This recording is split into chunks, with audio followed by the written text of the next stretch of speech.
O cenário geopolítico está mudando como nunca antes. Os Estados Unidos, sob liderança decisiva, deram um sinal claro à Ucrânia: é hora de avançar além das fronteiras atuais.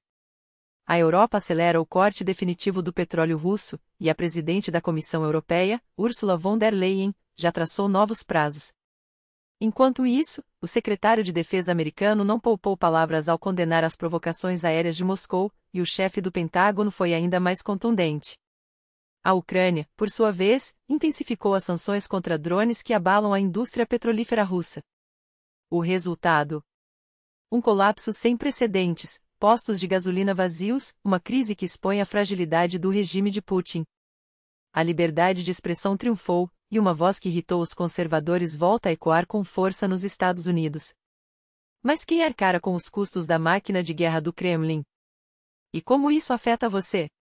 As respostas estão aqui, no noticiário que traz as informações mais cruciais e exclusivas sobre Ucrânia, Rússia, Bielorrússia e o mundo.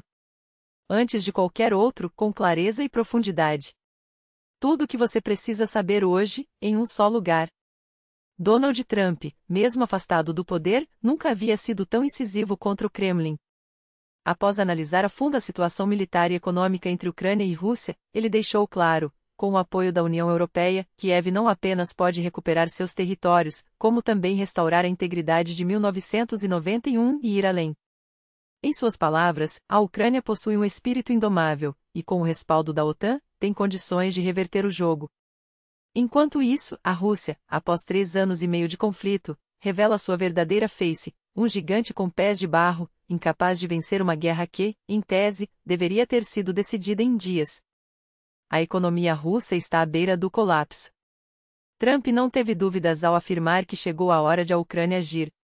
E garantiu: a OTAN receberá mais armamentos, com total liberdade para usá-los como julgar necessário. Não por acaso, em seu discurso na ONU, o ex-presidente americano anunciou novas sanções econômicas contra Moscou.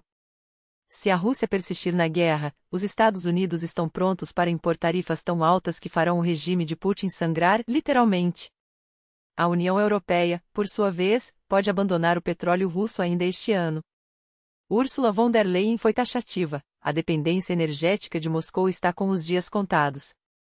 Já reduzimos drasticamente as importações de gás, eliminamos o carvão russo e cortamos quase todo o fluxo de petróleo.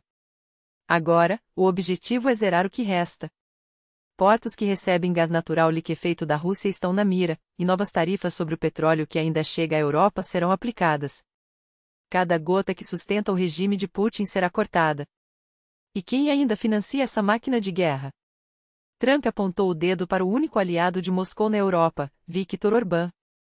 Em encontro com Zelensky, o ex-presidente americano foi direto: é meu amigo, mas se eu conversar com ele, acredito que vai parar. Uma mensagem clara: até as alianças pessoais têm limites quando o que está em jogo é a sobrevivência de um ditador. Mas não é só Trump que mudou de tom. O secretário de Defesa, Lloyd Austin, assumiu uma postura de guerra. Após incursões de caças russos no espaço aéreo da Estônia, o Pentágono foi enfático: violar o território da OTAN é inaceitável. E quando questionado se os Estados Unidos deveriam abater aeronaves russas que invadissem o espaço aéreo da aliança, a resposta foi curta e definitiva: sim. Você é parte dessa história. Cada compartilhamento, cada curtida, cada comentário que vai além de poucas palavras e cada vídeo assistido até o fim ajuda a espalhar a verdade para centenas de milhares de pessoas. Juntos, garantimos que mais gente saiba o que realmente está acontecendo. Obrigado por estar conosco. E a batalha pela informação continua. Enquanto isso, a Ucrânia intensifica os ataques com drones contra o coração da indústria petrolífera russa. Desta vez, o alvo foi a Gazprom Neftsurgutneftegas, em Salavat. Explosões ecoaram pela cidade, e uma densa coluna de fumaça tomou conta do céu. Fontes não oficiais indicam que a unidade LT-6, capaz de processar 6 milhões de toneladas de petróleo por ano, pode ter sido destruída. Se confirmado, será um golpe fatal. Essa planta é vital para toda a produção russa. Salavat fica a pouco mais de 1 quilômetro da fronteira com a Ucrânia, e este já é o segundo ataque à instalação em menos de uma semana. O impacto é imediato. Postos de gasolina em toda a Rússia racionam combustível, no máximo 20 litros por cliente, quando não vendem apenas diesel. Em 21 regiões, de Chukotka ao Volga, os estoques estão no vermelho. A capacidade de refino despencou 17%, e os preços batem recordes históricos. Nas áreas ocupadas da Ucrânia, a situação é ainda mais caótica. Em Simferopol, filas quilométricas se formam em frente aos postos. Com o orçamento russo afundando em dívidas, o governo recorre ao bolso dos cidadãos. O Ministério das Finanças anunciou um aumento do IVA de 20% para 22%. O motivo? Um rombo recorde. O déficit, que deveria ser de 1 trilhão de rublos, já ultrapassou 4 trilhões em apenas 8 meses. A receita com petróleo e gás caiu 20%, enquanto os gastos com a guerra subiram 21%. O plano é simples: fazer os russos pagarem a conta mais 1 trilhão de rublos por ano, tirado diretamente de seus salários. A guerra tem um preço. E, pela primeira vez, é a população russa que está sendo obrigada a bancá-lo. O aumento do IVA entra em vigor já em 1º de janeiro e, com ele, a promessa oficial de que alimentos, medicamentos e livros permanecerão na alíquota reduzida de 10%. Mas economistas não têm dúvidas: a próxima onda inflacionária é inevitável. Como advertiu Alexandre Shokin, presidente da União dos Industriais e Empresários, o chamado Clube dos Oligarcas, em tom seco, preparem-se para mais um salto nos preços e nas tarifas. Enquanto o Kremlin ajusta as contas em casa, a guerra segue seu curso implacável. Na mesma noite em que Moscou anunciava novos sacrifícios para a população, Kharkiv era transformada em um pesadelo. 18 drones Shahed, os kamikazes iranianos que a Rússia adota como arma barata e letal, caíram sobre a cidade. O alvo principal: a infraestrutura energética, deixada em escombros. O resultado: bairros inteiros mergulhados na escuridão, sem água nem eletricidade. Os trilhos dos bondes e trólebus nas regiões de Kolodnors e Shevchenkivs viraram trilhas fantasmagóricas, imóveis.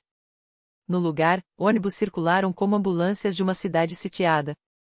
Mas os estragos não pararam aí: prédios residenciais reduzidos a ruínas, lojas devastadas, carros carbonizados.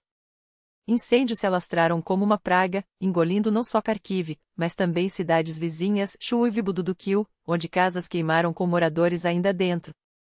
Os bombeiros contabilizaram mortos. Mais uma noite em que a Rússia provou que, para Putin, vidas ucranianas são moeda de troca. Enquanto o luto se espalhava pelo leste da Europa, o mundo perdia um símbolo de sua própria alma. Cláudia Cardinale, a diva que encarnou o esplendor do cinema europeu, morreu aos 87 anos, sem nunca ter deixado de ser a musa que hipnotizou gerações.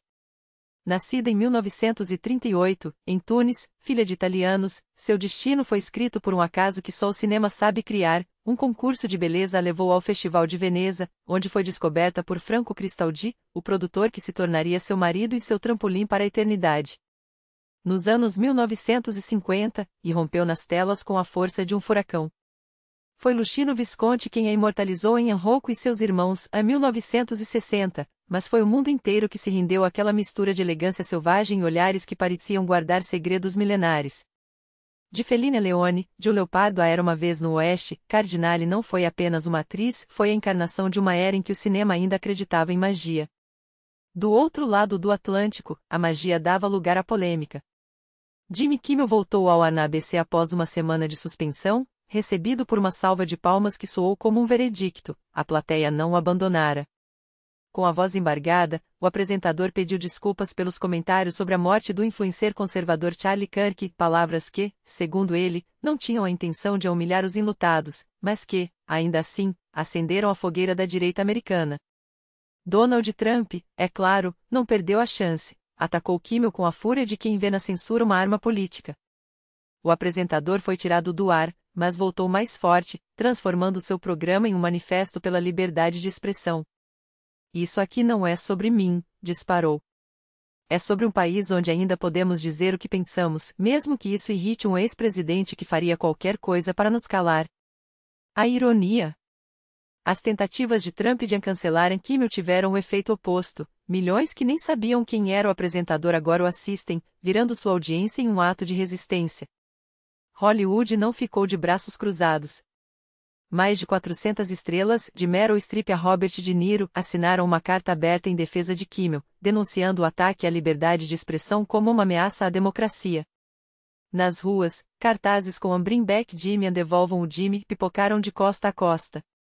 Trump, acossado, recuou para seu velho truque, distração. Talvez ele tenha que soltar o dossiê Epstein para nos fazer esquecer desse fiasco, brincou Kimmel, entre risos nervosos da plateia. O subtexto era claro: quando a verdade incomoda, os poderosos recorrem ao caos. E enquanto o mundo gira entre guerras, lendas que se vão e batalhas culturais, uma coisa permanece certa: a história não para. Nem mesmo quando tentam nos fazer pagar por ela em rublos, em lágrimas ou em silêncio.